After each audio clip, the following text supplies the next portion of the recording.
అందరికీ నమస్కారం అండి. నా పేరు ఎంవి సుబ్బారావు, ఫ్యాకల్టీ మెంబర్ ఏపీఎస్ఐఆర్డిపిఆర్. మనకి ఈ 2 రోజుల మండల స్థాయి శిక్షణా కార్యక్రమంలో భాగంగా మన డైరెక్టర్ ఏపీఎస్ఐఆర్డిపిఆర్ వారి ఆదేశాల మేరకు మనం ఈ శిక్షణలో వాష్ యాక్టివిటీస్ సంబంధించి మనం ఒక 45 నిమిషాలు ఒక శిక్షణ అంటే ఒక రకమైన ఇన్ఫర్మేషన్ మీకు ఇవ్వడానికి ఏపీఎస్ఐఆర్డిపిఆర్ వాళ్ళు నిర్ణయం తీసుకోవడం జరిగింది. అయితే అసలు ఈ వాష్ అంటే ఏంటి, అసలు ఎందుకు ఇవ్వాల్సి వస్తుంది అన్న విషయాన్ని 1-2 నిమిషాలు ఇంట్రడక్షన్గా మీకు చెప్పదలుచుకున్నాను. మొట్టమొదటిగా మనం చెప్పాల్సింది ఏంటంటే, ఈ వాష్ అనేది యూనిసెఫ్ వాళ్ళ సౌజన్యంతో, యూనిసెఫ్ వాళ్ళ యొక్క ఆధ్వర్యంలో ఏపీఎస్ఐఆర్డిపిఆర్లో ఒక ప్రత్యేకమైన సెల్ ఏర్పాటు చేయడం జరిగింది. దాన్నే WRTC అంటారు, వాష్ రీసోర్స్ ట్రైనింగ్ సెంటర్.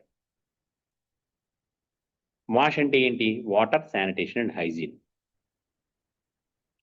వీళ్ళ యొక్క ముఖ్య లక్ష్యం ఏంటంటే, ఒకవైపు స్వచ్ఛాంధ్ర కార్పొరేషన్ తోటి, ఒకవైపు పంచాయతీరాజ్ డిపార్ట్మెంట్ యొక్క ఉన్నత అధికారులతోటి, మరోవైపు ఏపీఎస్ఐఆర్డిపిఆర్ వారితోటి సమన్వయం చేసుకుంటూ గ్రామీణ స్థాయికి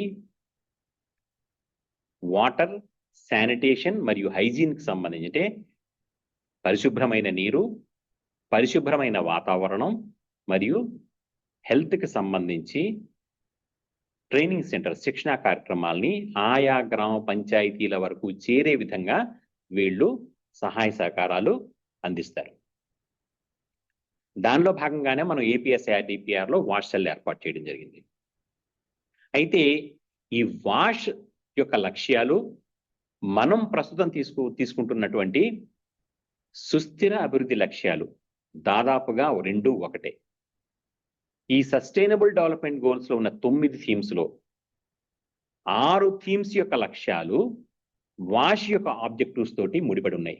అంటే మనం గనక వాష్ ఆబ్జెక్టివ్స్ తో పాటు మనం రీచ్ అవుతూ ఉంటే, సుస్థిర అభివృద్ధి లక్ష్యాల్లో ఉన్న 6 థీముల్లో దాదాపుగా మనం కొన్ని లక్ష్యాలను మనం సాధించినట్టే ఉంటుంది. అంటే ఆ ఇండికేటర్స్ మనం అచీవ్ చేస్తున్నట్టే ఉంటుంది. వాటిలో ముఖ్యంగా క్లీన్ అండ్ గ్రీన్ విలేజ్ కానీ, వాటర్ సఫిషియెంట్ విలేజ్ కానీ, హెల్దీ విలేజ్ కానీ, women friendly village, child friendly village, self sufficient infrastructure village, ఇట్లాగా ఈ థీమ్స్ లో ఈ వాటర్ అండ్ శానిటేషన్ సంబంధించిన ఇన్ఫ్రాస్ట్రక్చరల్ ఫెసిలిటీస్ మరియు యాక్టివిటీస్ పూర్తిగా ఇన్వాల్వ్ అయి ఉన్నాయి. సో కాబట్టి ఈ వాష్కి సంబంధించి మరీ ముఖ్యంగా ఫీల్డ్ ఫంక్షనరీస్కి పూర్తిగా అవగాహన ఉండాల్సిన అవసరం ఉంది. కాబట్టి గౌరవ డైరెక్టర్ ఏపీఎస్ఐఆర్డిపిఆర్ వారి ఆదేశాల మేరకు మనం ఒక 45 నిమిషాల ఈ వీడియో శిక్షణా కార్యక్రమాన్ని తయారు చేసి మీ ముందుకు రావడం జరిగింది. ఇప్పుడు మనం ఆ వాష్ అంటే ఏంటి, ఆ వాష్ యాక్టివిటీస్ ఏంటి, ఆ వాష్ ఆబ్జెక్టివ్స్ ఏంటి, ఏ విధంగా మనం సుస్థిర అభివృద్ధి లక్ష్యాలను ఈ వాష్ యాక్టివిటీస్ ద్వారా సాధించవచ్చు అన్న విషయాన్ని తెలుసుకుందాం. Wash, water, sanitation and hygiene. ఈ వాష్ కార్యక్రమాన్ని మన ఈ సస్టైనబుల్ డెవలప్మెంట్ గోల్స్ శిక్షణలో భాగంగా, ఈ 2 రోజుల శిక్షణలో భాగంగా మనం ఈ కార్యక్రమాన్ని ఎందుకు చేపట్టాల్సి వచ్చింది, ఈ అంశాన్ని ఎందుకు మనం ఈ ట్రైనింగ్లో తీసుకోవాల్సి వచ్చింది, అలాగే ఏపీఎస్ఐఆర్డిపిఆర్ వారు ఈ వాష్కి సంబంధించి ఈ యొక్క యాక్టివిటీని ఎందుకు ప్రమోట్ చేస్తున్నారు, అలాగే స్వచ్ఛాంధ్ర కార్పొరేషన్ వాళ్ళ యొక్క సౌజన్యంతో వాష్ ఏ అంశాల మీద శిక్షణా కార్యక్రమాన్ని ఇస్తోంది అనే అంశాన్ని మనం ప్రస్తుతం తెలుసుకుందాం. అయితే వాష్ అంటే వాటర్, శానిటేషన్ అండ్ హైజీన్. ఈ వాష్ యొక్క ముఖ్య లక్ష్యం ఏంటి అంటే కనుక, గ్రామీణ ప్రాంతాలలో ప్రతి కుటుంబానికి చక్కటి పరిశుభ్రమైన మంచినీరు, మరియు శానిటేషన్ యాక్టివిటీస్ అంటే పరిసరాల యొక్క పరిశుభ్రత ఉండే విధంగా ఆయా అంశాలలో ఎవరికైతే శిక్షణ ఇవ్వాలో వారందరికీ శిక్షణ ఇవ్వటం, దాని అమలు జరిగేలాగా వారు వీక్షించడం, పరిశీలించడం. ఈ వాష్ కార్యక్రమాన్ని యూనిసెఫ్ వాళ్ళు మరియు వరల్డ్ హెల్త్ ఆర్గనైజేషన్ వాళ్ళ యొక్క సౌజన్యంతో ఈ వాష్ కార్యక్రమాన్ని చేపట్టడం జరుగుతోంది. అయితే ఏంటి ఈ వాష్ యాక్టివిటీస్ యొక్క ఎండ్ రిజల్ట్స్ ఏంటి? ఈ వాష్ యాక్టివిటీస్ ఓడిఎఫ్ సస్టైనబిలిటీలో అలాగే సస్టైనబుల్ డెవలప్మెంట్ గోల్స్ రీచ్ అవ్వటంలో వాళ్ళ యొక్క పాత్ర ఏ విధంగా ఉండబోతుంది అన్నది మనం తెలుసుకోబోతున్నాం. దానిలో ముఖ్యంగా ఏ అంశాల మీద వాష్ యాక్టివిటీ వాళ్ళు కాన్సన్ట్రేట్ చేస్తున్నారు, వారి యొక్క శ్రద్ధ దేని మీద ఉంది అంటే, మొట్టమొదటిది access to sanitation.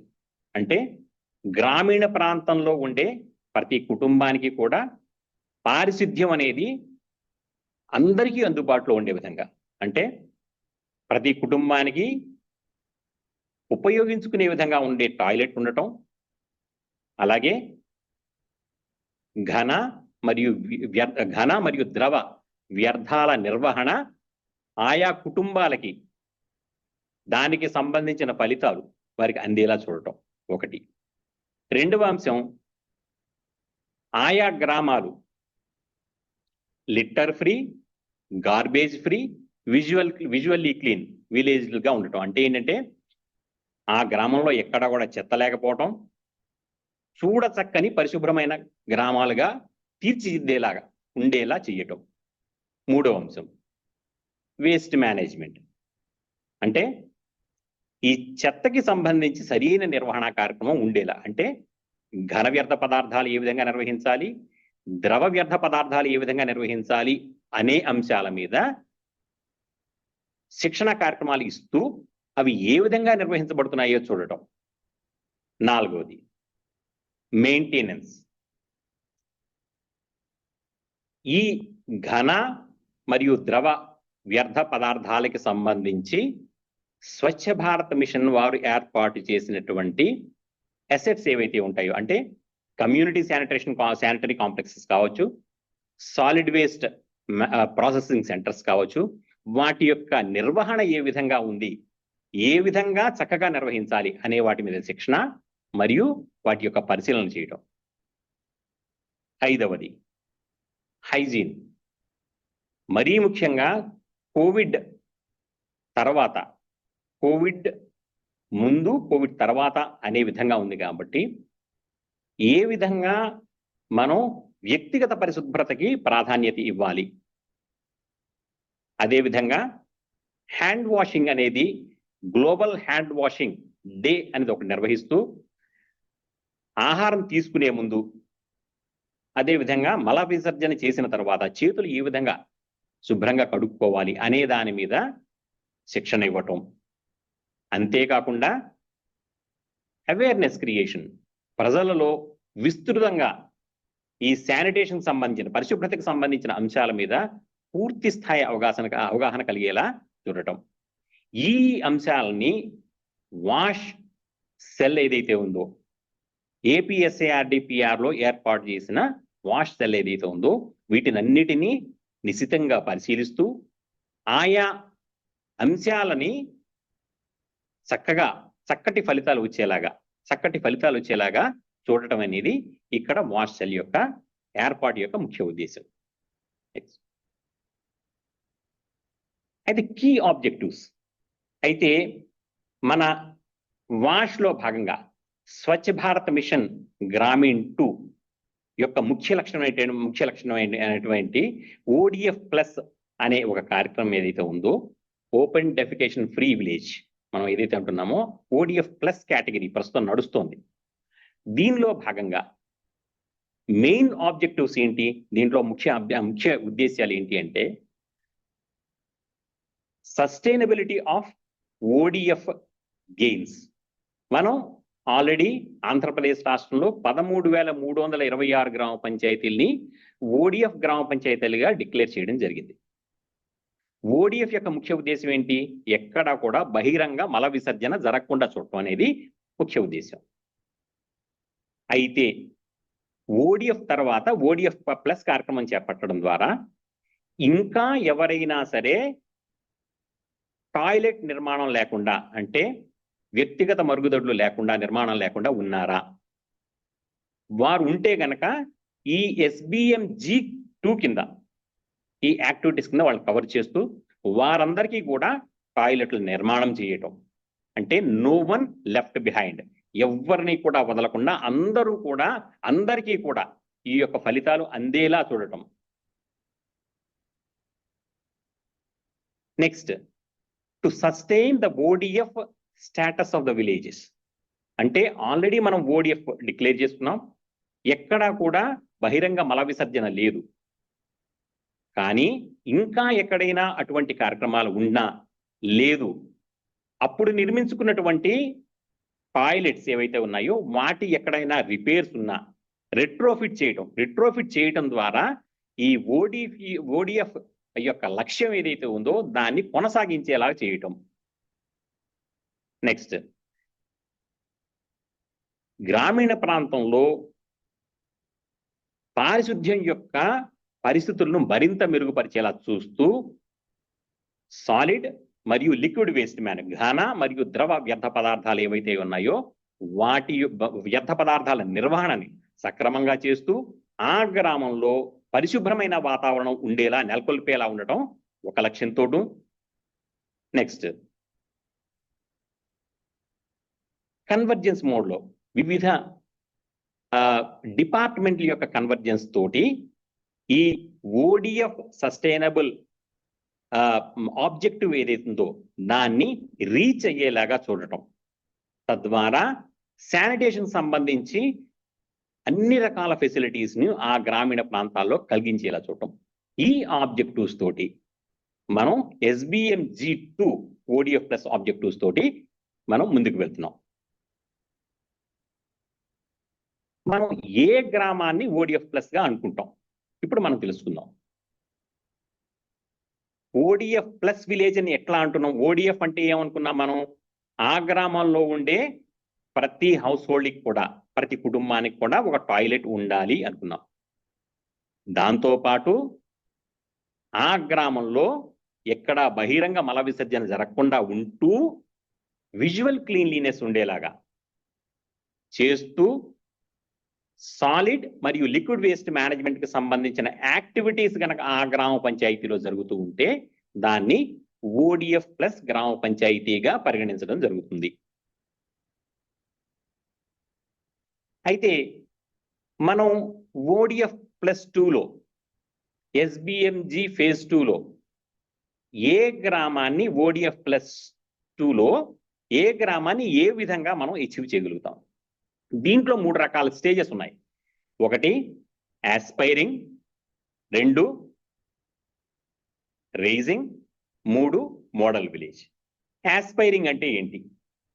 Aspiring village అంటే ఆ గ్రామంలో ప్రతి ఇంటికి కూడా ఫంక్షనల్ టాయిలెట్ ఫెసిలిటీ ఉండేలా ఉండాలి. అంటే ఫంక్షనల్ అంటే టాయిలెట్ ఉండాలి, దాన్ని వాడబడుతూ ఉండాలి. అలాగే ఆ గ్రామంలో ఉన్నటువంటి స్కూల్స్, అంగన్వాడీ సెంటర్స్, పంచాయతీ కార్యాలయాలు, అలాగే ఆ గ్రామంలో ఉండే గ్రామ స్థాయి ఆఫీసులన్నింటిలో కూడా ప్రత్యేకమైన టాయిలెట్లు మగవారికి ఆడవారికి ప్రత్యేకంగా వాడబడుతున్నట్టు టాయిలెట్లు ఉండేలా చూడటం. అదేవిధంగా ఆ గ్రామ పంచాయతీలో ఘన వ్యర్థానికి కానీ లేదా ద్రవ వ్యర్థాలకి సంబంధించి కానీ చక్కటి మేనేజ్మెంట్ యాక్టివిటీస్ నడుస్తూ ఉండటం. ఈ 3 ఇవన్నీ ఉంటే కనుక వాటిని యాస్పైరింగ్ విలేజ్ గా అంటారు.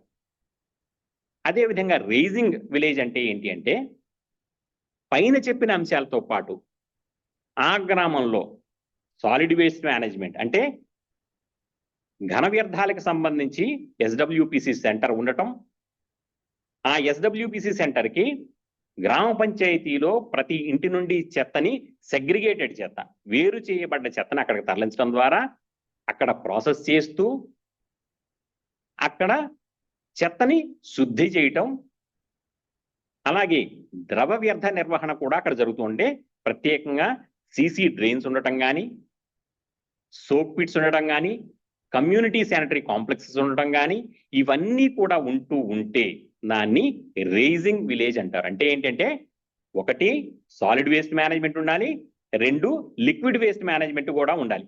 దేంతో పాటు ఆస్పైరింగ్ విలేజ్ లో ఉన్న అంశాలతో పాటు ఈ రెండు కూడా ఉండాలి. ఇప్పుడు మోడల్ విలేజ్ అంటే ఏంటి?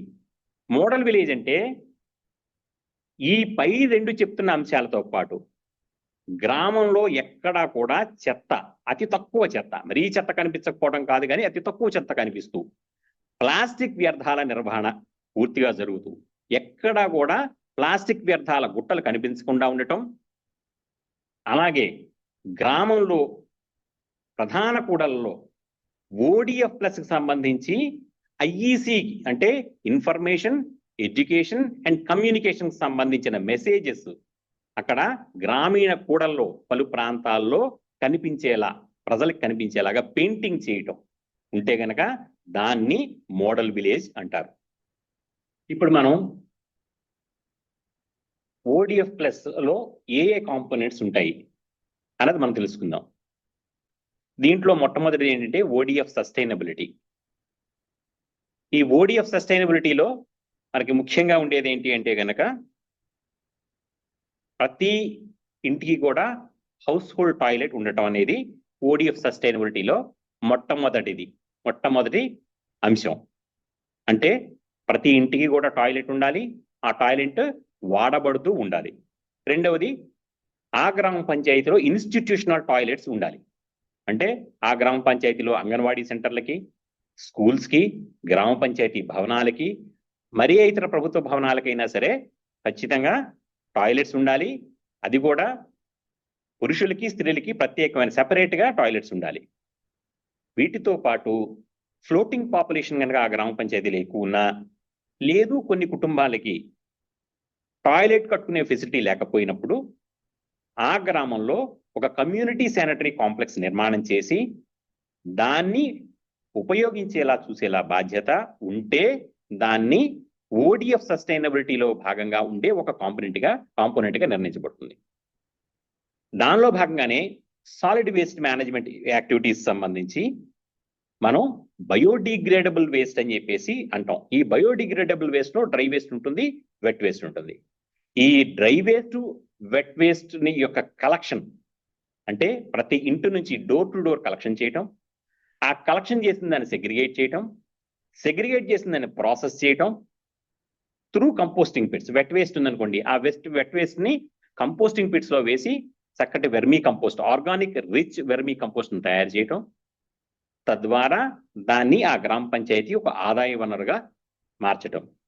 నెక్స్ట్ ప్లాస్టిక్ వేస్ట్ ఏదైతే ఉందో ఈ ప్లాస్టిక్ వేస్ట్ ను కూడా గ్రామ స్థాయిలో ప్రతి ఇంటి నుంచి కలెక్షన్ చేయటం, సెగ్రిగేట్ చేయటం, దాన్ని ఫార్వర్డ్ అండ్ బ్యాక్వర్డ్ లింకేజెస్ తోటి లింక్ చేయటం, తద్వారా ఆ గ్రామ పంచాయతీకి ఆదాయ వనరుగా దాన్ని మార్చడం. దీంతో పాటు గ్రామాల్లో ఉండే పశువుల ద్వారా వచ్చిన పేడ కానీ, పశువు వ్యర్థాలు అంటాం దాన్ని, అది కాకుండా వ్యవసాయ వ్యర్థాలని వాడి ఆ గ్రామంలో వాటిని చక్కగా మేనేజ్ చేస్తూ, చక్కగా ఉపయోగిస్తూ దాన్ని గోబర్ గ్యాస్ కింద మారుస్తూ ఒక చక్కటి ఆదాయ వనరుగా మార్చటం. దీంతో పాటుగా లిక్విడ్ వేస్ట్ మేనేజ్మెంట్ లో భాగంగా గ్రే వాటర్ అంటాం. గ్రే వాటర్ అంటే ప్రతి ఇంటి నుంచి వస్తున్న వాడబడి, అంటే కిచెన్ లో వాడబడ్డ వ్యర్థ నీరు, బాత్రూంలో వాడబడుతున్న వ్యర్థమైన నీరు, అలాగే బట్టలు ఉతకడం ద్వారా వస్తున్న వ్యర్థమైన నీరు ఏదైతే ఉందో దాన్ని చక్కగా డిస్పోజల్ చేసే విధంగా ఆ గ్రామంలో ఏర్పాట్లు ఉండేలా చూడటం. అంటే సోప్ పిట్ల నిర్మాణం కానీ, మ్యాజిక్ పిట్ల నిర్మాణం కానీ, కిచెన్ లేదా కిచెన్ గార్డెన్స్ అంటాం. కిచెన్ గార్డెన్స్ లోకి ఆ నీటిని పంపడం ద్వారా మొక్కల పెంపకానికి కానీ, వీటి లేదా వేస్ట్ స్టెబిలైజింగ్ పాండ్స్ ఏర్పాటు చేసి ఆ వేస్ట్ వాటర్ ని మళ్ళీ ట్రీట్ చేసి మళ్ళీ రీసైక్లెడ్ వాటర్ ని ఉపయోగించుకోవడానికి ఉండే విధంగా చేయడం.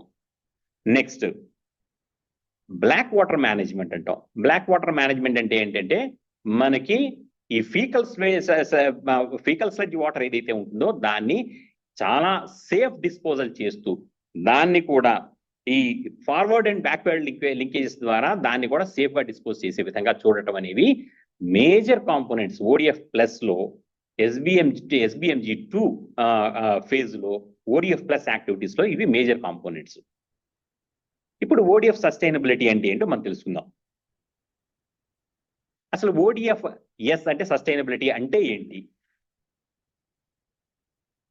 ఒకటి దీంట్లో ముఖ్యమైన అంశం ఏంటంటే ఎక్కడ కూడా నో విజిబుల్ ఫీసిస్, అంటే ఎక్కడ కూడా ఓపెన్ డెఫికేషన్ ఉండకూడదు, ఎక్కడ కూడా మనకి ఈ ఫీసిస్ అనేది కనపడకూడదు. ఈ ఫీసిస్ ఎక్కడ ఎవరికి? ఈ యానిమల్స్ కానీ ఫ్లైస్ కానీ వాటిని అవి వాలే విధంగా కానీ లేదా ఈ యానిమల్స్ తినే విధంగా కానీ ఎక్కడా కనిపించడానికి వీల్లేదు. ఇది మొదటి అంశం. రెండు, ఎక్కడా కూడా ఈ ఫీసిస్ ద్వారా సర్ఫేస్ సాయిల్ అంటే భూమి ఎక్కడా కూడా పొల్యూట్ అవడానికి వీల్లేదు. Next, no contamination of ground water, ఎక్కడ కూడా గ్రౌండ్ వాటర్ అనేది ఎక్కడ కంటామినేట్ అవడానికి వీల్లేదు.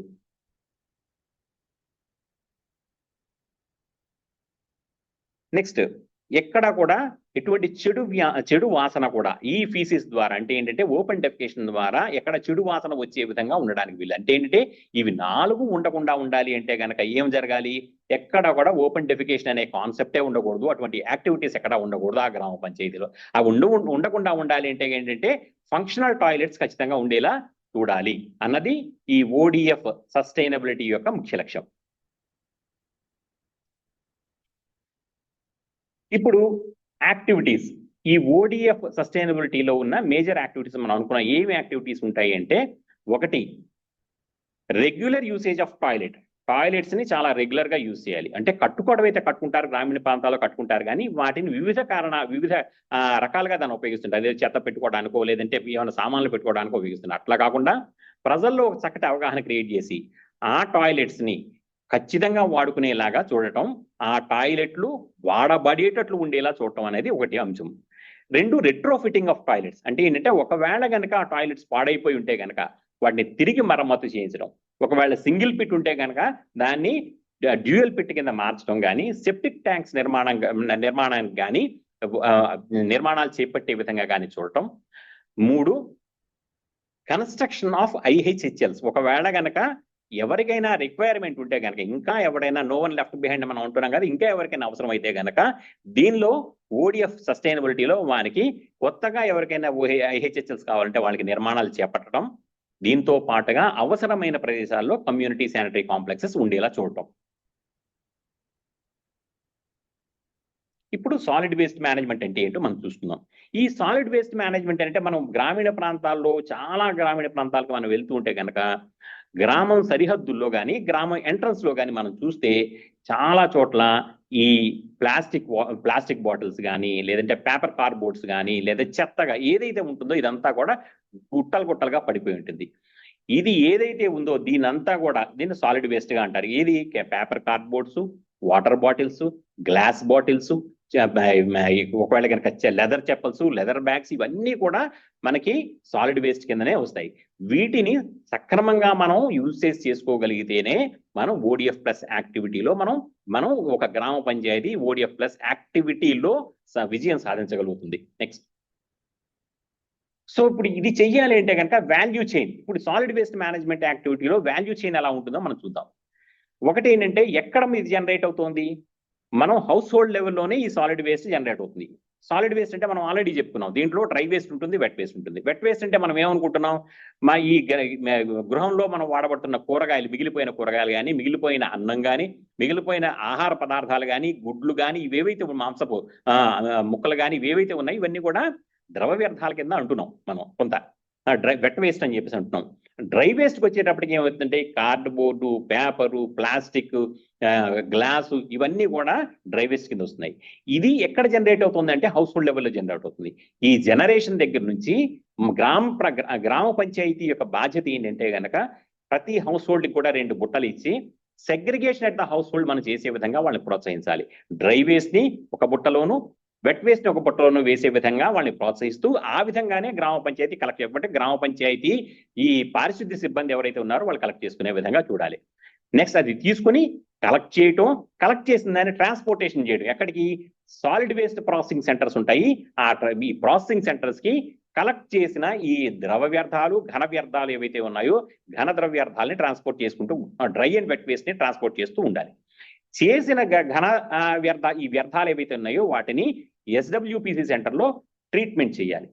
ఎట్లా ట్రీట్మెంట్ చేస్తాము అంటే గనక ఈ డ్రై వేస్ట్ ఉన్న వాటిని సెపరేట్ కంటైనర్లో వేయటం, వెట్ వేస్ట్ ఏదైతే ఉందో బయోడిగ్రేడబుల్ వేస్ట్ ఏదైతే ఉందో దాని వర్మీ కంపోస్ట్ అంటే వర్మ్స్ ఎర్త్ వామ్స్ యూజ్ చేసి దాన్ని ఒక ఆర్గానిక్ రిచ్ వర్మీ కంపోస్ట్ గా తయారు చేయడం అనేది ఈ ట్రీట్మెంట్ అంటాం. ఇది వాల్యూ చైన్ కింద ఉంటుంది అన్నమాట. జనరేషన్ నుంచి ట్రీట్మెంట్ వరకు మనం ఏదైతే చేస్తున్నామో దీన్ని సాలిడ్ వేస్ట్ మేనేజ్మెంట్ లో వాల్యూ చైన్ గా మనం ట్రీట్ చేస్తాం. నెక్స్ట్ ప్లాస్టిక్ వేస్ట్ మేనేజ్మెంట్కి వచ్చేపాటికి మనకి ఎలా వస్తుంది అంటే కనుక ఈ ఏదైతే ప్లాస్టిక్ ఏదైతే ఉందో దీన్ని కలెక్షను, సెగ్రిగేషను, స్టోరేజ్, దీంతో పాటు ట్రాన్స్పోర్టేషను, అలాగే సైంటిఫిక్ డిస్పోజల్, వీటిని అన్నిటినీ కలిపి ఏది ప్లాస్టిక్ సంబంధించి మన కలెక్షన్ సెపరేట్ గా చేయాలి. ఇంతకు ముందు మనం డ్రై వేస్ట్ అన్ని కలిపి చేసేవాళ్ళం. ఇప్పుడు ప్రత్యేకంగా మనం దేని మీద కాన్సన్ట్రేట్ చేస్తున్నాం అంటే కనుక ప్లాస్టిక్ కి సంబంధించి సెపరేట్ గా మనం కలెక్ట్ చేస్తూ దాన్ని సేఫ్ డిస్పోజల్ చేస్తూ ఒకవేళ కనుక అవకాశం ఉంటే కనుక రీయూజ్ ఆర్ రీసైకిల్ మనం చేయడానికి అవకాశం ఉండేలా ప్రయత్నం చేయటం. అదేవిధంగా వేస్ట్ ప్లాస్టిక్ జనరేటర్స్ ఎవరైతే ఉన్నారో, ప్లాస్టిక్ వేస్ట్ జనరేటర్స్ ఎవరైతే ఉన్నారో వారికి సింగిల్ యూజ్ ప్లాస్టిక్ సంబంధించిన అంశాల మీద పూర్తి అవగాహన కలిగించడం, అట్లాగే ఈ storage, collection, segregation, storage, transportation of plastic waste మీద పూర్తి అవగాహన గ్రామ పంచాయతీకి ఉండేలా చూడటం. అంతేకాకుండా ఈ రీసైకిల్డ్ ప్లాస్టిక్ ఏదైతే ఉందో దాన్ని కబాడీ వాలాస్ ఎవరైతే ఉంటారో, లేదు అంటే కనుక ఎవరైతే రీసైకిల్డ్ ప్లాస్టిక్ ను కొనే వాళ్ళు ఉంటారో వారంటే దాన్ని ఫార్వర్డ్ అండ్ బ్యాక్వర్డ్ లింకేజ్ అంటాం, వారితోటి లింకేజ్ చేసుకొని ఆ గ్రామ పంచాయతీకి దీన్ని ఒక ఆదాయ వనరుగా మార్చడం అనేది మనం చూసుకోవాలి.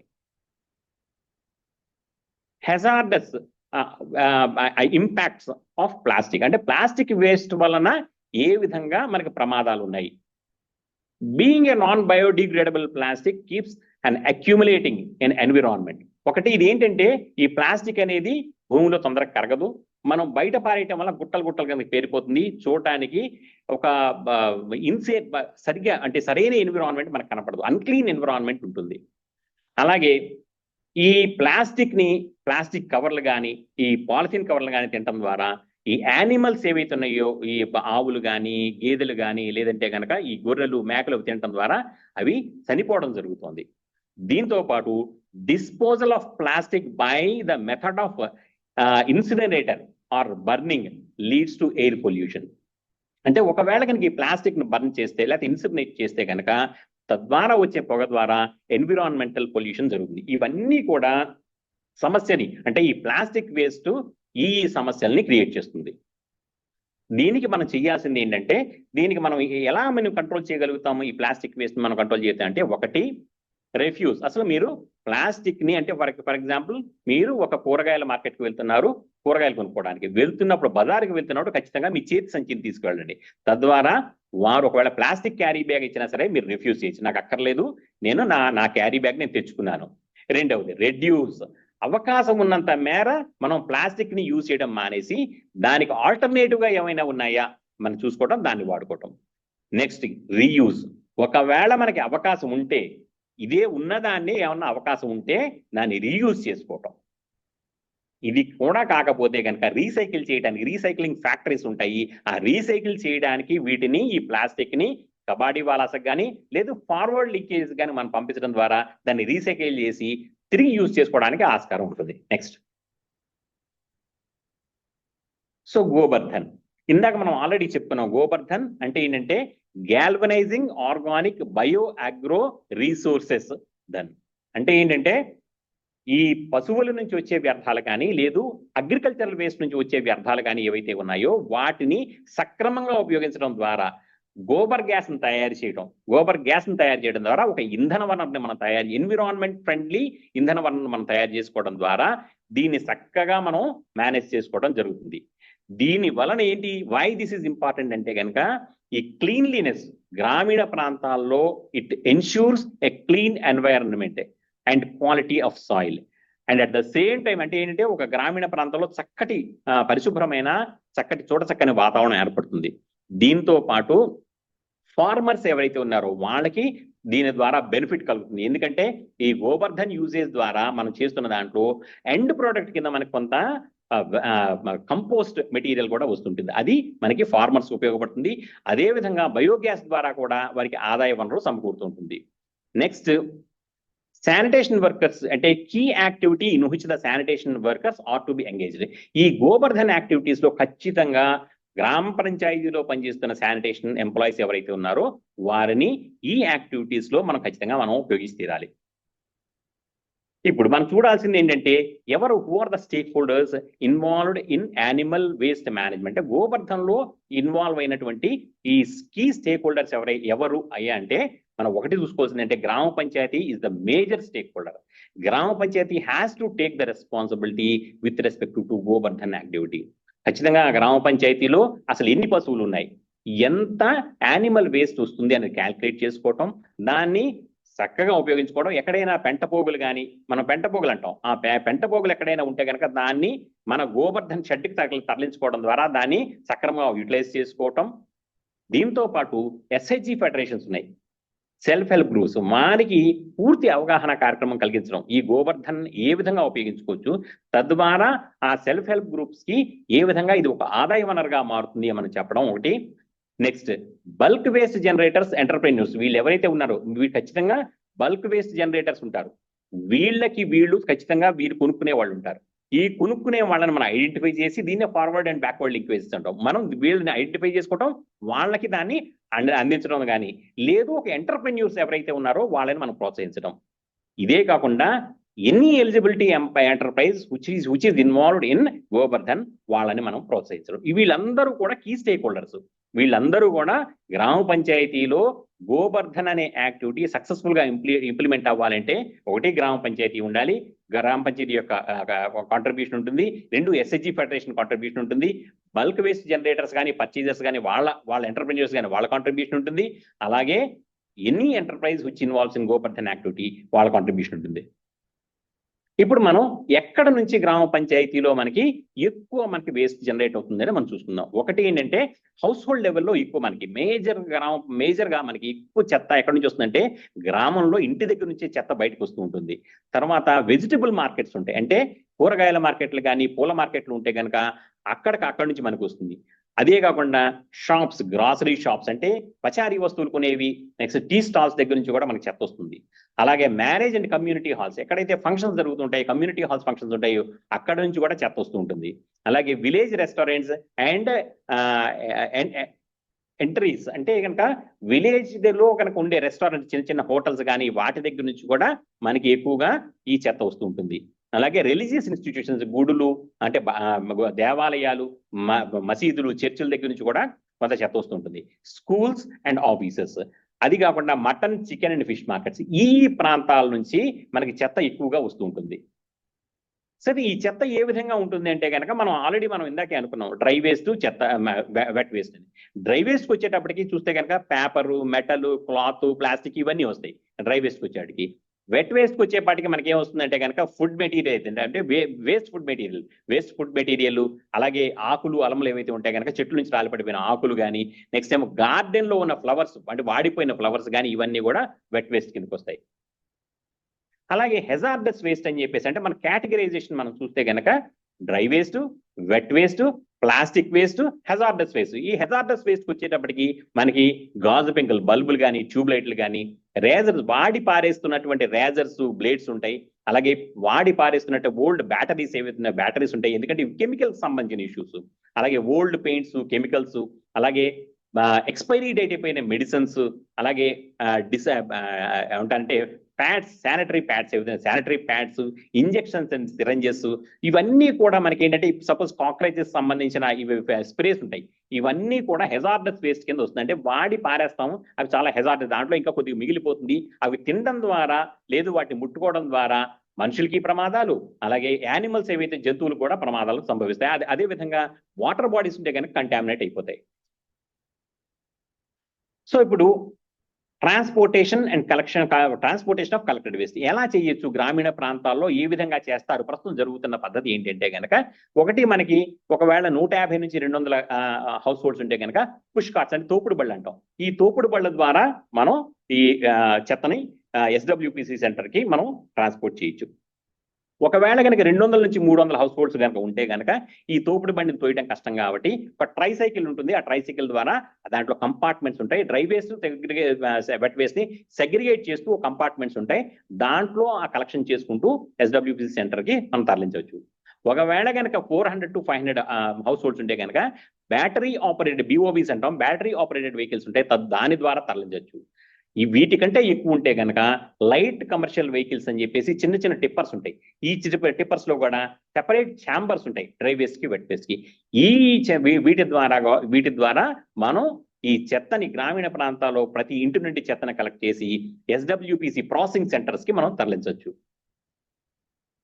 So waste collected, processing of waste ఎలా చేయొచ్చు అంటే కనుక, ఈ waste collected at the processing unit మనం తీసుకొస్తున్నాం. ఇప్పుడు మనం ఇందాక మనం చెప్పుకున్నది ఏంటి, గ్రామీణ ప్రాంతాల నుంచి ఈ పుష్ కార్ట్ ద్వారా కానీ, ట్రైసైకిల్ ద్వారా కానీ, లేదంటే బ్యాటరీ ఆపరేటెడ్ వెహికల్ ద్వారా కానీ మనం తీసుకొచ్చి ఎక్కడి కలెక్షన్ యూనిట్ దగ్గర తీసుకొస్తున్నాం, అంటే SWPC సెంటర్ దగ్గర తీసుకొస్తున్నాం.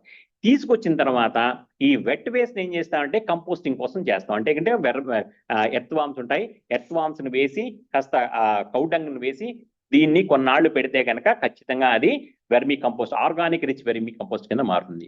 అలాగే డ్రై వేస్ట్ ఏదైతుందో దాన్ని మెటీరియల్ రికవరీ యూనిట్స్ అని చెప్పేసి ఉంటాయి. ఆ మెటీరియల్ రికవరీ ఫెసిలిటీ సెంటర్స్ అంటాం. ఈ మెటీరియల్ రికవరీ ఫెసిలిటీ సెంటర్స్ పంపించడం ద్వారా అక్కడ బండిలింగ్ చేస్తారు. ఆ బండిలింగ్ చేసి దాన్ని ఎవరైతే కనుక కొనుగోలుదారులు ఉంటారో, అంటే అంటే బల్క్ పర్చేజర్స్ ఎవరైతే ఉంటారో, బల్క్ వేస్ట్ పర్చేజర్స్ ఉంటారో, వాళ్ళకి మనం అమ్మడం ద్వారా ఆ గ్రామ పంచాయతీకి కొంత ఆదాయాన్ని మనం సమకూర్చిన వాళ్ళం అవుతాం. దీంతో పాటు హెజార్డస్ వేస్ట్ అని చెప్పేసి ఉంటుంది. ఈ హెజార్డస్ వేస్ట్ ని ఇన్సినరేషన్ సెంటర్స్ అని చెప్పేసి ఉంటాయి. వాటికి పంపించడం ద్వారా దాన్ని కొంత సేఫ్ డిస్పోజల్ చేయడానికి ఆస్కారం ఉంది. సో ఇప్పుడు కంపోస్టింగ్ ఇప్పుడు చూస్తే కనుక what is a composting centre అంటే SWPC సెంటర్ అంటే ఏంటి, సాలిడ్ వేస్ట్ ప్రాసెసింగ్ సెంటర్స్ అంటే ఏంటి, అవి ఏ విధంగా పనిచేస్తాయి అంటే కనుక, a waste composting centre facility is a facility where wet waste is process to a compost organic rich compost material. అంటే ఈజ్ ఎ ఫెసిలిటీ ఒక సెంటర్. ఇక్కడ ఈ SWPC సెంటర్ల దగ్గర ఏం జరుగుతుంది అంటే వెట్ వేస్ట్ ని తీసుకొస్తారు. ఆ వెట్ వేస్ట్ ని ఆర్గానిక్ రిచ్ మెన్యూర్ కింద తయారు చేయడానికి ఇక్కడ అన్ని ఫెసిలిటీస్ ఉంటాయి. అంటే అక్కడ మనం చూస్తే కనుక పిట్స్ ఉంటాయి మనకి. ఈ పిట్స్ లో కనుక అది వేసి దాంట్లో వర్మ్స్ కనుక ఎర్త్ వామ్స్ కనుక రిలీజ్ చేస్తే 40 రోజుల్లో ఆర్గానిక్ రిచ్ మెన్యూర్ తయారైపోతుంది. అదే విధంగా ఛాంబర్స్ ఉంటాయి, సెపరేట్ ఛాంబర్స్ ఉంటాయి. ఒక డ్రై వేస్ట్ ఉంటే కనుక నెక్స్ట్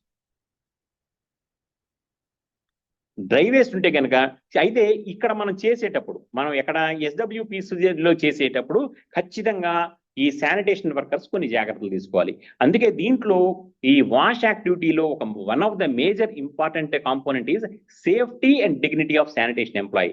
శానిటేషన్ ఎంప్లాయీ యొక్క సేఫ్టీ అనేది చాలా ముఖ్యమైన అంశం. శానిటేషన్ ఎంప్లాయీస్కి మనం సేఫ్టీ ఇవ్వకపోతే వారు అనారోగ్యం పాలవడమే కాకుండా వారి యొక్క మరణానికి మనమే కారణం అవుతాం. కాబట్టి మనం ఏమేమి ప్రికాషన్స్ మనం తీసుకోవాలి అంటే కనుక, పర్సనల్ ప్రొటెక్షన్ PPEs అంటాం, పర్సనల్ ప్రొటెక్షన్ ఎక్విప్మెంట్స్, ఇవన్నీ కూడా శానిటేషన్ ఎంప్లాయీస్కి మనం అందజేయాలి. నెక్స్ట్ ఈ మానిటరింగ్ అండ్ ఇన్స్పెక్షన్ అనేది ఖచ్చితంగా SWPC సెంటర్లో ఖచ్చితంగా ఉండాలి. నెక్స్ట్ మనం ఒకసారి ఎక్విప్మెంట్ వాడిన తర్వాత ఎక్కడ ఈ సాలిడ్ వేస్ట్ మేనేజ్మెంట్ సెంటర్లో కనుక ఒక ఎక్విప్మెంట్ వాడతాం, మిషనరీ వాడిన తర్వాత దాన్ని ఎప్పటికప్పుడు క్లీన్ చేసుకుంటూ ఉండాలి.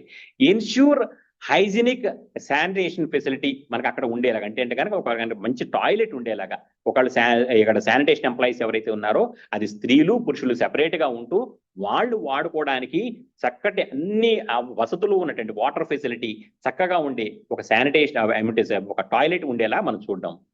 అదేవిధంగా అక్కడ మంచి కాంతి వెలుతురు ఉండేలాగా లైటింగ్ బాగా పడి, ఎందుకంటే అక్కడికి మనం చెత్తను తీసుకొస్తాం, దాంట్లో గ్యాసెస్ రిలీజ్ అవుతాయి. గ్యాసెస్ రిలీజ్ అవుతాయి కాబట్టి అక్కడ పూర్తిగా వాతావరణం ఓపెన్ గా ఉండాలి. ఓపెన్ గా ఉంటూ ఎక్కడ కూడా వాళ్ళకి ఇబ్బంది లేకుండా, శ్వాసకి ఇబ్బంది లేకుండా, శానిటేషన్ ఎంప్లాయీస్ కి శ్వాసకి ఇబ్బంది లేనటువంటి వాతావరణం వెలుతురు ఉండేలాగా మనం చూసుకోవాలి. అంతేకాకుండా అక్కడ ఒక ఫస్ట్ ఎయిడ్ కిట్ అనేది రెడీగా ఉండేలా చూసుకోవాలి. ఒకవేళ కనుక చిన్న చిన్న ప్రమాదాలు జరిగిన, బ్లేడ్ తో కట్ అయిపోయినా సరే, ఏమైనా కాలినా సరే, వెంటనే మనం ఫస్ట్ ఎయిడ్ చికిత్స చేయడానికి అక్కడ ఫస్ట్ ఎయిడ్ బాక్స్ ఒకటి ఉండాలి. అన్ఫార్చునేట్ గా ఏమైనా ఫైర్ యాక్సిడెంట్ కనుక జరిగితే ఫైర్ ఎక్స్టింగ్విషర్ రెడీగా ఉండేలాగా మనం ఆ ఎస్డబ్ల్యూపీసీ సెంటర్లో అన్ని ఏర్పాట్లు చేసుకోవాలి. దీంతో పాటు ఏం చేయకూడదు, అక్కడ మనం చేసేవి చెప్తున్నాం, చేయకూడనివి ఏంటంటే కనుక శానిటేషన్ ఎంప్లాయీస్, ఫర్ ఎగ్జాంపుల్ ఈ షెడ్డింగ్ మిషన్ ఉంటుంది, బెయిలింగ్ మిషన్ ఉంటుంది, ఈ మెషిన్ల దగ్గరికి వచ్చేటప్పటికి లూజ్ చొక్కాలు అంటే దుస్తులు వదులుగా ఉండే దుస్తులు వేసుకోకూడదు. వదులుగా ఉంటే ఏమవుతుంది, ఆ మిషన్ తిరిగేటప్పుడు దాంట్లో ఇరుక్కుపోతే ఇబ్బందులు పడే ఆస్కారం ఉంది. అదేవిధంగా చేతులు మెషినరీలోకి వెళ్ళిపోయే విధంగా వాళ్ళు పనిచేసే ఎన్విరాన్మెంట్ ఉండేలా ఉండకూడదు. అంతేకాకుండా ప్రెగ్నెంట్ ఉమెన్ కి ప్రత్యేకమైన ఫెసిలిటీస్ ఉండేలాగా, వాళ్ళని హెజార్డస్ వేస్ట్ కి చాలా దూరంగా ఉండేలాగా, వారి ఆరోగ్యం సంరక్షణ సరిగ్గా ఉండేలాగా మనం చూసుకోవాల్సిన బాధ్యత మనకి ఉంది. అంతేకాకుండా ఈ శానిటేషన్ యాక్టివిటీస్ లో ఎక్కడా కూడా చిన్నపిల్లల్ని వాడడానికి వీల్లేదు. చిన్నపిల్లల్ని we should not engage in any sanitation activity. అంతేకాకుండా ఎక్కడ జెండర్ డిస్క్రిమినేషన్ కూడా, ఒకవేళ కనుక స్త్రీలు చేస్తాను అని ముందుకు వస్తే కనుక వాళ్ళని మనం డిస్క్రిమినేట్ చేస్తూ నువ్వు చేయడానికి వీల్లేదు అనే పరిస్థితి అయితే రాకూడదు. అంతేకాకుండా ఈ ఎస్డబ్ల్యూపీసీ సెంటర్స్ లోకి యానిమల్స్ ని ఖచ్చితంగా, అంటే పందులు కానీ కుక్కల్ని కానీ తిరిగేలా చేయకూడదు. చేస్తే కనుక ఇన్సానిటరీ ఎన్విరాన్మెంట్ అక్కడ క్రియేట్ అవుతుంది. దీంతో పాటు ఖచ్చితంగా అక్కడ వాటరు, ఎలక్ట్రిసిటీ ఫెసిలిటీస్ ఖచ్చితంగా ఉండేలా చూసుకోవాలి. దీంతో పాటు ఇన్ఫ్లేమబుల్స్ అక్కడక్కడ వాడకుండా ఉండేలా చూసుకోవాలి. ఇవన్నీ కూడా అక్కడ మనం చేయకూడని అంశాలు. ఈ చేయకూడని, ఇందాక మనం చెప్పుకుని చేయవలసిన అంశాలు, ఇక్కడ చేయకూడని అంశాలు. ఇప్పుడు డ్రై వేస్ట్ మేనేజ్మెంట్ ఎక్కడ మెటీరియల్ రికవరీ ఫెసిలిటీ సెంటర్స్, ఎంఆర్ఎఫ్సిస్ అంటాం. ఈ మెటీరియల్ రికవరీ ఫెసిలిటీ సెంటర్స్ లో ఈ డ్రై వేస్ట్ ని ఎలా తీసుకుంటారు అంటే కనుక, కలెక్టర్ డ్రై వేస్ట్ ని తీసుకొస్తారు. తీసుకొచ్చిన డ్రై వేస్ట్ ని సెకండ్ లెవెల్ సెగ్రిగేషన్, అక్కడ చూడండి మనకి కంపార్ట్మెంట్స్ ఉంటాయి. ఈ కంపార్ట్మెంట్స్ లో ప్లాస్టిక్ వేస్ట్, లేదా గ్లాస్ బాటిల్స్, చెప్పల్స్, క్లాత్, ఇట్లా ఏ పేపర్, కార్డు బోర్డు, ఇవి ఏవైతే ఉన్నాయో ఈ డిఫరెంట్ కంపార్ట్మెంట్స్ ఉంటాయి. ఈ కంపార్ట్మెంట్స్ మనం తీసుకొచ్చిన ఏ వేస్ట్ ఏదైతే ఉందో ఈ వేస్ట్ ని ప్రతి కంపార్ట్మెంట్ లో వేయడం ద్వారా సెగ్రిగేట్ చేయబడుతుంది. చేసిన తర్వాత ఎవరైతే రీసైక్లర్స్ ఉంటారో వారితో టైఅప్ పెట్టుకొని వారిని మన దగ్గరికి పిలిచి దీన్ని అమ్మడం ద్వారా గ్రామ పంచాయతీకి ఆదాయం చేకూర్చుకోవచ్చు. సో మనం చూస్తే కనుక షెడ్డింగ్, బెయిలింగ్ మనం చూడగలిగితే కనుక మన గ్రామ పంచాయతీలో, చాలా గ్రామ పంచాయతీలో ప్లాస్టిక్ షెడ్డింగ్ మెషిన్ ఉంది.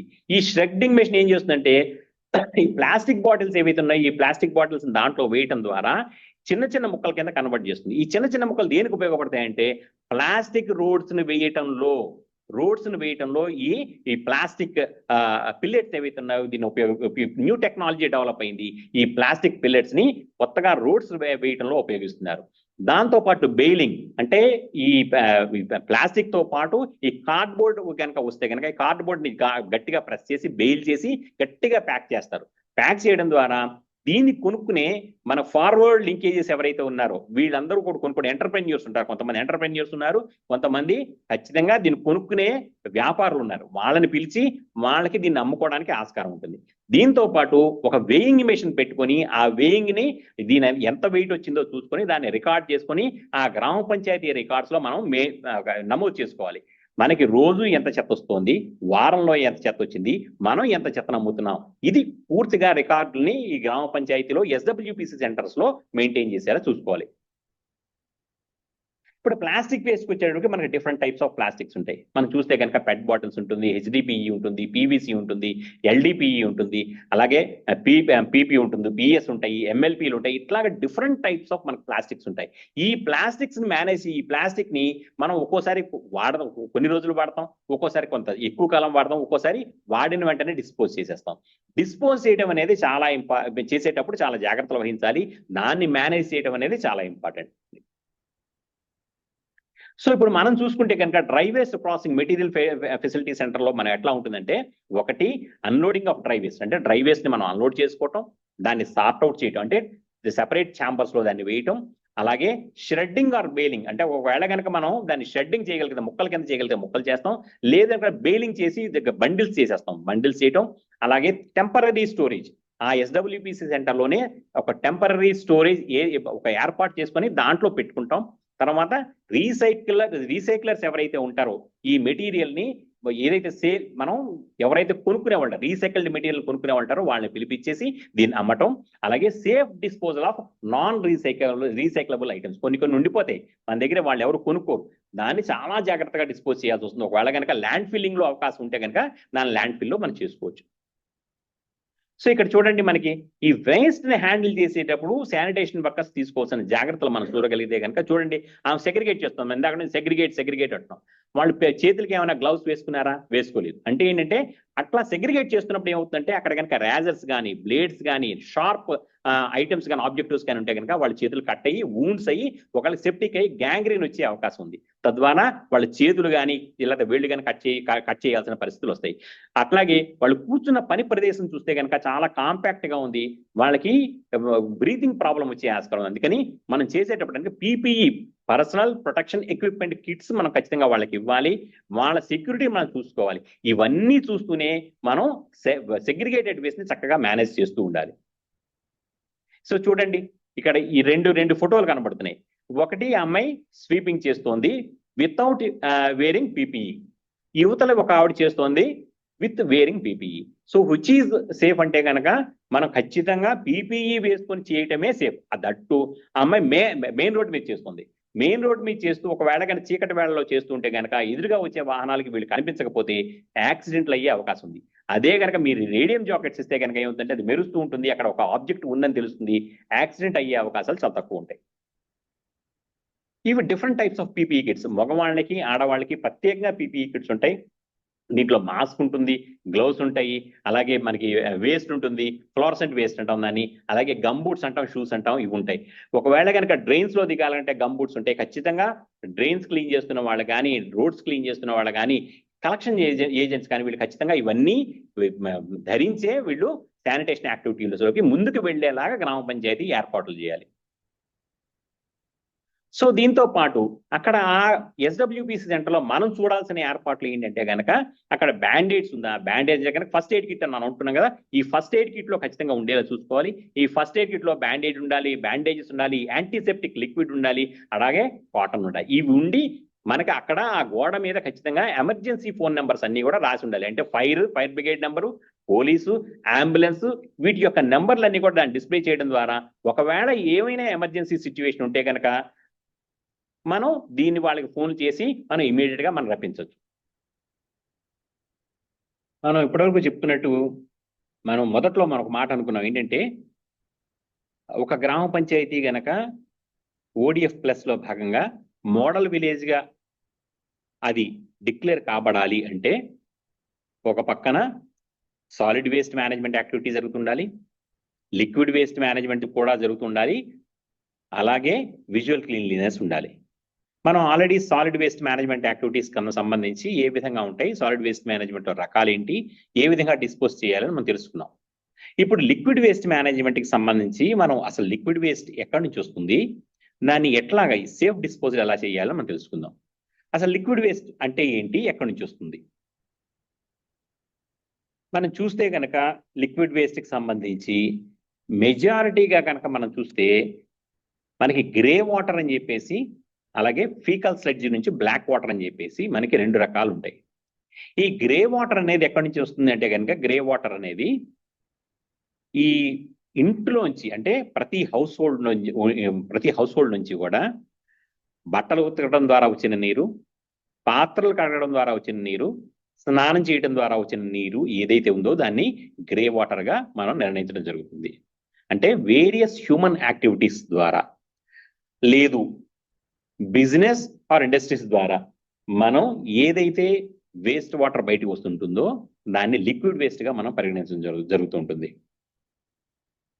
సో దీంట్లో ఏంటి అంటే ఈ లిక్విడ్ వేస్ట్ వలన మనకి వచ్చే సమస్యలు ఏంటి అంటే మనం ఆలోచిస్తే గనక, ఒకటి unsafe disposal of waste water వలన ఒకటి హ్యూమన్ హెల్త్ దెబ్బతింటుంది. ఎందుకంటే గ్రౌండ్ వాటర్ పొల్యూట్ అయిపోతుంది. ఆ పొల్యూట్ అయిన గ్రౌండ్ వాటర్ని మనం తాగడం జరుగుతుంది కాబట్టి ఒకటి హ్యూమన్ హెల్త్ దెబ్బతింటుంది. రెండవది ఏంటంటే వాటర్ బాడీస్ అన్ని కూడా పొల్యూట్ అయిపోతాయి. వాటర్ బాడీస్ ఎప్పుడైతే పొల్యూట్ ఉంటాయో ఎకలాజికల్ ఎన్విరాన్మెంట్ దాంట్లో ఏదైతే ఉంటుందంటే చేపలు కానీ ఏవైనా ఉంటాయో అవన్నీ కూడా చనిపోయే ప్రమాదం ఉంది. నెక్స్ట్ ఇంకోటి అంటే negative impact on environment and the local ecosystem. Ecosystem total మీద కూడా ఇది ఒక వ్యతిరేక ప్రభావాన్ని చూపిస్తుంది. ఇది ఈ లిక్విడ్ వేస్ట్ కనుక సక్రమంగా మనం ప్రాపర్గా ట్రీట్ చేయకపోతే, మేనేజ్ చేయకపోతే. The management of liquid waste is vital to improve the sanitation status. Sanitation status improve అవ్వాలి అంటే గనక liquid waste management is more important. At the same time, it is a holistic approach of waste water management leads to, అంటే ఒకవేళ గనక మనం సక్రమంగా చేస్తే ఒకటి ఆ గ్రామంలో విజువల్ క్లీన్ ఎన్విరాన్మెంట్ ఉంటుంది.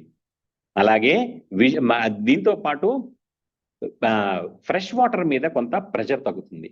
ఎప్పుడైతే లిక్విడ్ వేస్ట్ ని మనం రీసైకిల్ చేసి మనం వివిధ రకాలుగా మనం ఉపయోగించుకోగలుగుతామో ఫ్రెష్ వాటర్ మీద ఆ ప్రెషర్ తగ్గుతుంది. So what types of waste water is generated at village. గ్రామ పంచాయతీ స్థాయిలో ఏ రకాలైన వేస్ట్ వాటర్ జనరేట్ అవుతుంటుంది మనం తెలుసుకుందాం. ఇప్పుడు ఒకటి ఏ రకమైనది వస్తుంటుంది, మనం ఇంటి నుంచి గృహాల నుంచి వచ్చేటువంటి ఒకటి వాషింగ్ ఆఫ్ ఫుడ్ని, అంటే మనం బియ్యాన్ని కడుగుతుంటాం, కూరలను కడుగుతుంటాం, వీటిని కడగడం ద్వారా వచ్చే నీరు, అలాగే బట్టలను ఉతకడం ద్వారా వచ్చే నీరు, అలాగే మనం పాత్రలను కడగడం ద్వారా వచ్చే నీరు, అలాగే స్నానం చేయడం ద్వారా వచ్చేది. ఈ విధంగా మనకి ఇంటి నుంచి వచ్చే నీటిని గ్రే వాటర్గా మనం పరిగణిస్తాం. ఈ గ్రే వాటర్ దాదాపుగా వచ్చే వాటర్లో 65% గ్రే వాటర్ ఇళ్ల నుంచే వస్తుంది. ఇది కాకుండా బ్లాక్ వాటర్ అంటే ఏంటి అంటే కనుక ఈ బ్లాక్ వాటర్ అనేది ఫీకల్ మ్యాటర్తో కలిసి ఉన్నది. అంటే కనుక ఈ ల్యాబొరేటరీస్ ద్వారా ఏదైతే వాటర్ బయటికి వస్తూ ఉంటుందో ఆ వాటర్ని బ్లాక్ వాటర్గా పరిగణించడం జరుగుతుంది. Approximately 65% of the grey water generated in villages ఉంది, గ్రామీణ ప్రాంతాల్లో. With the improved water supply, the amount of waste water generated in villages is bound to increase. If not managed, ఒకవేళ గనక ఈ 65% గ్రే వాటర్ని కనుక సరిగ్గా మేనేజ్ చేయకపోతే సీరియస్ హెల్త్ హెజార్డ్స్ ఆ గ్రామ పంచాయతీలో నివసిస్తున్నటువంటి అనేక కుటుంబాలకి ఆరోగ్యపరమైన సమస్యలు చాలా తలెత్తే ఆస్కారం ఉంది. అంతేకాకుండా గ్రామంలో అపరిశుభ్రమైన వాతావరణం కూడా నెలకొలే ఆస్కారం ఉంది. సో ఇప్పుడు మనం ఈ గ్రే వాటర్ని మన సక్రమంగా రీసైకిల్ చేయడం ద్వారా, రీయూజ్ చేయడం ద్వారా మనం దేనికి ఉపయోగించుకోవచ్చు అంటే కనుక ఇరిగేషన్కు మనం ఉపయోగించుకోవచ్చు, అలాగే గ్రౌండ్ వాటర్ రీఛార్జింగ్కి మనం ఉపయోగించుకోవచ్చు, అలాగే క్లీన్ ఎన్విరాన్మెంట్ అంటే దాని ఉదాహరణ ఉపయోగించడం ద్వారా మనకు మంచి క్లీన్ ఎన్విరాన్మెంట్ వస్తుంది. దీంతో పాటుగా హెల్త్ కండిషన్స్ ఆ గ్రామ పంచాయతీలో ఇంప్రూవ్ అవుతాయి. ఏంటి what are the basic principles of grey water? ఏం చేయొచ్చు, ఈ గ్రే వాటర్ని ఏ విధంగా మేనేజ్ చేయొచ్చు అంటే కనుక ఒకటి రెడ్యూస్, రీయూజ్ అండ్ రీఛార్జ్. మనం ఇందాక అనుకున్నారు reduce, reuse, reduce, reuse and recycle. ఎక్కడ మనం సాలిడ్ వేస్ట్ మేనేజ్మెంట్ దగ్గరికి వచ్చేటప్పటికి, ప్లాస్టిక్ వేస్ట్ మేనేజ్మెంట్ దగ్గరికి వచ్చేటప్పటికి, ఇక్కడికి వచ్చేటప్పటికి మనం ఏం చెప్తున్నాం అంటే రెడ్యూస్, రీయూజ్ అండ్ రీఛార్జ్. ఎట్లా రెడ్యూస్ చేయాలంటే కనుక judicious use of fresh water which will generate minimum quantity of grey water. మనం ఊరికే వాటర్ని వేస్ట్ చేయకుండా చాలా పొదుపుగా వాటర్ని మంచి వాటర్ని పొదుపుగా వాడటం ద్వారా గ్రే వాటర్ బయటకు వచ్చే శాతం తగ్గుతుంది. ఇప్పుడు మనం 65% అంటున్నాం కదా, దాన్ని తగ్గించే విధంగా మనం చూసుకోవాలి. రెండు రీయూజ్. యూజింగ్ గ్రే వాటర్ అంటే ఈ గ్రే వాటర్ ఏదైతే బయటికి వస్తుందో ఈ గ్రే వాటర్ని కిచెన్ గార్డెన్ పెంచడానికి కానీ, లేదు అంటే ట్రీట్మెంట్ చేయడం ద్వారా కిచెన్ గార్డెన్ పెంచడానికి కానీ, లేదు వెహికల్ వాషింగ్ కానీ, లేదు టాయిలెట్ ఫ్లషింగ్ కానీ ఉపయోగించడం ద్వారా మనం జ్యుడిషియస్ యూసేజ్ మనం చేయొచ్చు. మూడవది రీఛార్జ్. మనం కన్స్ట్రక్షన్ ఆఫ్ సోప్ పిట్స్ కానీ, లీచ్ పిట్స్ కానీ ఇవన్నీ కట్టడం ద్వారా ఏమవుతుందంటే ఈ గ్రే వాటరు భూమిలోకి చాలా జాగ్రత్తగా ఇంకిపోయి గ్రౌండ్ వాటర్ లెవెల్ మనకు పెరిగి రీఛార్జ్ అయ్యే ఆస్కారం ఉంది. ఈ విధంగా మనం గ్రే వాటర్ని మనం చక్కగా మేనేజ్ చేసుకోవచ్చు. ఎట్లా మనం ఈ హౌస్ హోల్డ్ లెవెల్లో ఇంటర్వెన్షన్స్ ఎలా ఉంటాయి గ్రే వాటర్ మేనేజ్మెంట్ కంటే కనుక ఒకటి సోప్ పిట్స్ కన్స్ట్రక్షన్ ఒకటి, లీచ్ పిట్స్ కన్స్ట్రక్షన్ ఒకటి, లేదంటే మ్యాజిక్ పిట్స్ కన్స్ట్రక్షన్ ఒకటి, కిచెన్ గార్డెన్ కన్స్ట్రక్షన్ ఒకటి. మనకు అందరికీ తెలుసు SBM 2లో స్వచ్ఛాంధ్ర కార్పొరేషన్ వాళ్ళు సోక్ పిట్స్ నిర్మాణానికి చాలా ప్రాధాన్యత ఇస్తున్నారు. అలాగే NREGS లో కూడా సోక్ పిట్స్ నిర్మాణానికి చాలా ప్రాధాన్యత ఇస్తున్నారు. కాబట్టి ప్రతి ఒక్కరు కూడా ఈ సోక్ పిట్స్ నిర్మాణం కానీ, లీచ్ పిట్స్ నిర్మాణం కానీ, దీనికి సంబంధించిన ఏ యాక్టివిటీస్ కైనా సరే గ్రామీణ ప్రాంతాల్లో ప్రయారిటీ ఇచ్చే విధంగా ప్రచారం చేయాల్సిన బాధ్యత గ్రామ పంచాయతీలపై ఎంతైనా ఉంది. అంతేకాకుండా ఈ గ్రే వాటర్ ని కిచెన్ గార్డెన్ లో ఉపయోగించడం ద్వారా ఆ కిచెన్ గార్డెన్ లో పెరిగే మొక్కలు ఏవైతే కూరగాయల మొక్కలు కానీ, పళ్ళ మొక్కలు కానీ, లేదంటే ఆకుకూరల మొక్కలు కానీ చక్కగా పెరుగుతాయి. తద్వారా దాన్ని సక్రమంగా ఉపయోగించినట్టుగా అవుతుంది. సో దీంతో పాటు మనం చాలా ఇంపార్టెంట్ ఆస్పెక్ట్ ఈ వాష్ కాన్సెప్ట్ లో కానీ చాలా ఇంపార్టెంట్ ఆస్పెక్ట్ ఏంటంటే IEC యాక్టివిటీస్, అంటే ఇన్ఫర్మేషన్, ఎడ్యుకేషన్ అండ్ కమ్యూనికేషన్. ప్రజలకి దీని మీద అవగాహన లేకుండా, ప్రజలకి, ప్రజా ప్రతినిధులకి ఈ ODF ప్లస్ యాక్టివిటీస్ మీద అవగాహన లేకుండా, ఏది ఈ solid waste management, liquid waste management activities మీద అవగాహన లేకుండా ఈ కార్యక్రమం సక్సెస్ కాదు. ఈ కార్యక్రమం సక్సెస్ కావాలి అంటే ఖచ్చితంగా స్టేక్ హోల్డర్స్ ఎవరైతే ఉన్నారో వాళ్ళని ఈ కార్యక్రమంలో ఇన్వాల్వ్ చేస్తూ వాళ్ళకి అవగాహన కార్యక్రమాలు మనం కల్పిస్తూ ఉండాలి. సో ఇన్ఫర్మేషన్, ఎడ్యుకేషన్, కమ్యూనికేషన్ ఏ విధంగా మనం చేయొచ్చు అంటే కనుక, ఒకటి generating awareness on the core components of ODF plus.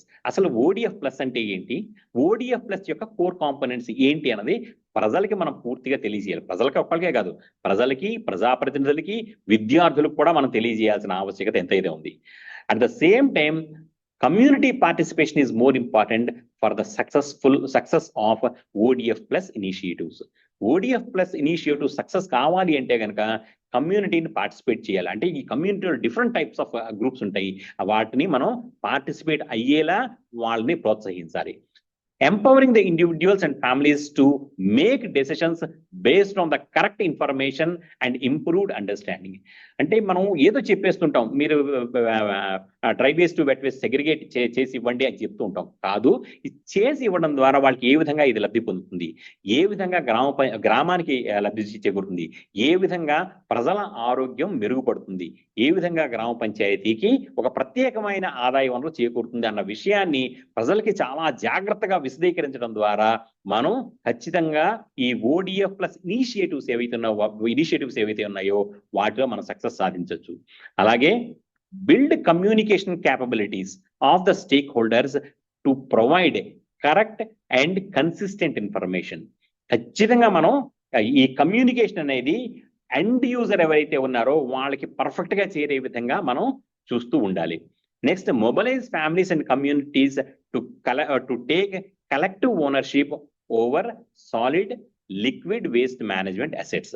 మనం solid and liquid waste management assets అంటే మనం ఏం చెప్తున్నాం అంటే solid waste management processing centres, అలాగే లిక్విడ్ వేస్ట్ కి సంబంధించి లీచ్ పిట్స్ కానీ, సోక్ పిట్స్ కానీ, వాటర్ స్టెబిలైజేషన్ పాండ్స్ కానీ, వీటికి సంబంధించి కమ్యూనిటీ ఓనర్షిప్ మనం ఇవ్వగలిగి, కలెక్టివ్ ఓనర్షిప్ ఇవ్వగలిగితే కనుక వాళ్ళకి రెస్పాన్సిబిలిటీ పెరుగుతుంది. తద్వారా దాని ఆపరేషన్ అండ్ మెయింటెనెన్స్ సక్రమంగా జరగడం ద్వారా మన యొక్క ఆబ్జెక్టివ్ ని మనం సక్రమంగా చేరుకోగలుగుతాం. దీంతో పాటు motivate communities to uptake these ODF sustainable activities. ఖచ్చితంగా మనం మోటివేట్ చేయాలి. మనం ఏ టార్గెట్ గ్రూప్ అయితే ఉందో, ఏ టార్గెట్ గ్రూప్ వల్నర్ గ్రూప్స్ ఏవైతే ఉన్నాయో వాళ్ళని మోటివేట్ చేయడం ద్వారా మాత్రమే మనం ఈ ఇనిషియేటివ్ని మనం రీచ్ కాగలుగుతాం. So information, education, communication channels మనం కొత్తగా ఇప్పుడు ఏమైపోయింది, గతంలో అంటే కనుక వాల్ పెయింట్స్, వాల్ బోర్డ్స్ మనం అనేవాళ్ళం. ఇప్పుడు చాలా డిఫరెంట్ టైప్స్ ఆఫ్ మోడ్స్ వచ్చేసినాయి. ఒకటి ఏంటంటే ఇంటర్పర్సనల్ కమ్యూనికేషన్, గ్రూప్స్ ని కూర్చోబెట్టి వాళ్ళ ద్వారా చర్చించి తద్వారా వాళ్ళకి ఈ ఇన్ఫర్మేషన్ పై అవగాహన కలిగించడం ఒకటి. రెండు, మాస్ మీడియా ఉంది. ఒకటి ఏంటంటే ఇంటర్నెట్ ఉంది, టెలివిజన్ ఉంది, నెక్స్ట్ రేడియో ఉంది, మ్యాగజైన్స్ ఉన్నాయి, న్యూస్ పేపర్స్ ఉన్నాయి. దీని ద్వారా కూడా ప్రజలకి కొంత అవగాహన, ఈ కార్యక్రమం మీద అవగాహన కలిగించడం. At the same time social media ఉంది, ట్విట్టర్, ఫేస్బుక్, వాట్సాప్, ఇన్స్టాగ్రామ్. దీని ద్వారా చిన్న పోస్టులు ఇవ్వడం ద్వారా ప్రజల్లో ఒక రకమైన అవగాహన కలిగించడం. దీంతో పాటు కమ్యూనిటీ ఇన్ఫ్లుయెన్సర్స్ ఉంటారు. అంటే కనుక ఖచ్చితంగా ఒక సెలబ్రిటీ ఉంటాడు, ఆ సెలబ్రిటీ చెప్తే ఖచ్చితంగా వాళ్ళు చేస్తారు. కాబట్టి ఎవరు చెప్తే వాళ్ళు చేస్తారు, ఒక గ్రామంలో ఒక పెద్ద ఉంటాడు, ఆ గ్రామం పెద్ద చెప్పడం ద్వారా కొంతమంది ఇన్ఫ్లుయెన్స్ అవుతారు.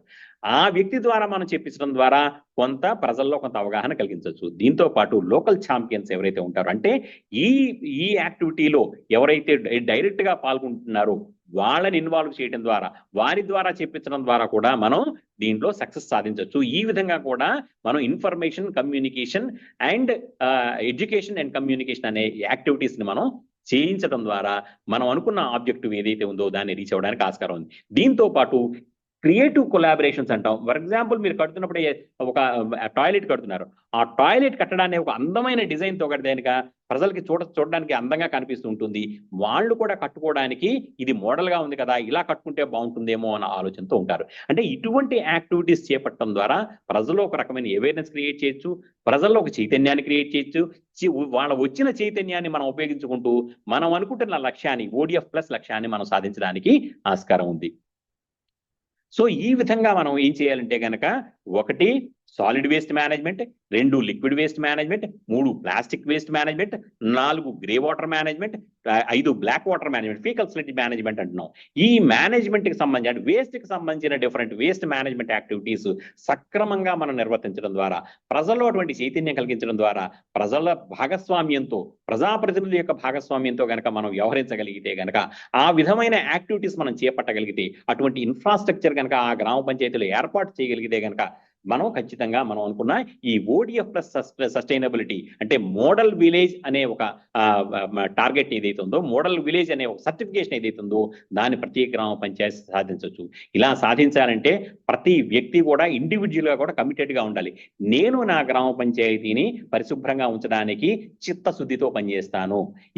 నా ఇంట్లో ఉన్న చెత్తని నేను రోడ్డు మీద వేయను, గ్రామ పంచాయతీలో ఎవరైతే పారిశుద్ధ్య కార్మికులు ఉన్నారో వారికి చెత్తను సెగ్రిగేట్ చేసి మాత్రమే ఇస్తాను అని కనుక ప్రతిజ్ఞ తీసుకోగలిగితే గనక మనం అనుకుంటున్న ఈ ODF ప్లస్ అనే టార్గెట్ ని మనం ఖచ్చితంగా రీచ్ అవ్వచ్చు. ఈ విధంగా మనం చేయడం ద్వారా మనం అనుకుంటున్న ఈ సస్టైనబుల్ డెవలప్మెంట్ గోల్స్ లో భాగమైనటువంటి క్లీన్ అండ్ గ్రీన్ విలేజ్ కానీ, వాటర్ సఫిషియెంట్ విలేజ్ కానీ, లేదంటే చైల్డ్ ఫ్రెండ్లీ విలేజ్ కానీ, ఉమెన్ ఫ్రెండ్లీ విలేజ్ కానీ, వీటికి సంబంధించిన లక్ష్యాలతో ఇవన్నీ కూడా ముడిపడి ఉన్నాయి కాబట్టి మనం దీన్ని చేయడం ద్వారా ఆయా లక్ష్యాలను కూడా మనం రీచ్ అవ్వడానికి ఆస్కారం ఉంది. Thank you very much.